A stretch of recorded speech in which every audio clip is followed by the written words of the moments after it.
Hey guys, this is Steven. I wanted to talk to you real quick about the distinction between the old man and the new man and who you really are in Christ.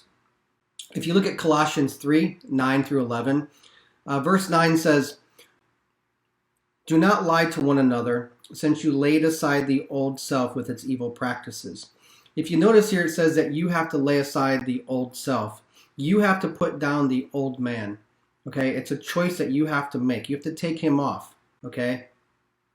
Now, if you read it a different way, you can say, those who do evil practices are living in the old man. Okay?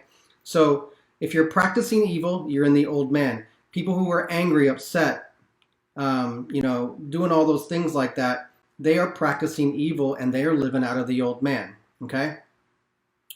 Now, it says here in verse 10, now remember, if you haven't taken off the old man and you haven't removed him, okay, you can't move on to verse 10 because you have to take off the old man first before you go on to verse 10.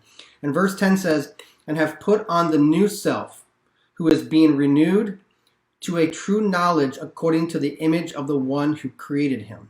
Okay? Now, you have to choose to put on the new man, right? And it says that you, who is being renewed to a true knowledge. That also means the word renewed can also be translated into renovated, okay? The true knowledge, okay?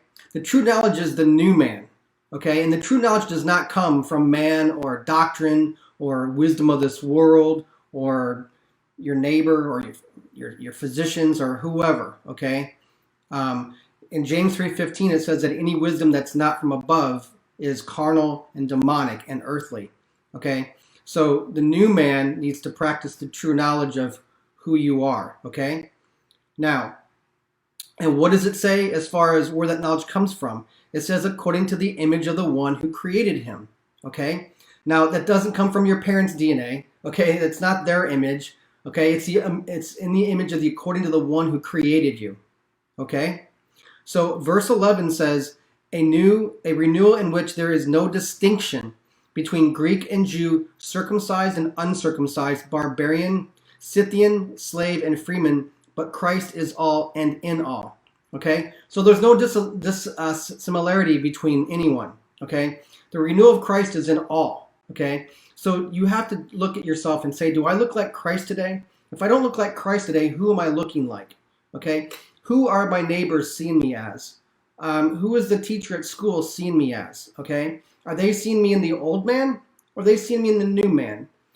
Because in Ephesians 4, 22 and 24, it also reflects back to the old man and the new man, to where it clearly says that you have to take off the old man and put on the new man. Okay? And that new man is created in righteousness and holiness in the truth of the word. Okay? So you have to put on the new man and take off the old man. It's a choice that you have to make. Okay? So today, go out and put on the new man and be like Christ.